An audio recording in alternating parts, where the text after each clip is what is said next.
Левски е пътя, който ви трябва да натръгнете.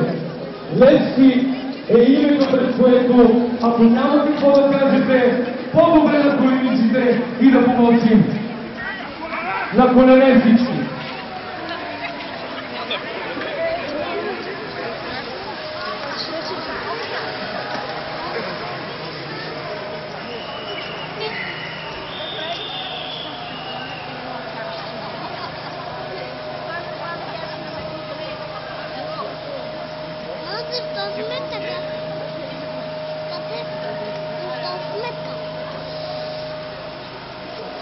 И така, Бог ще иска да каже нещо.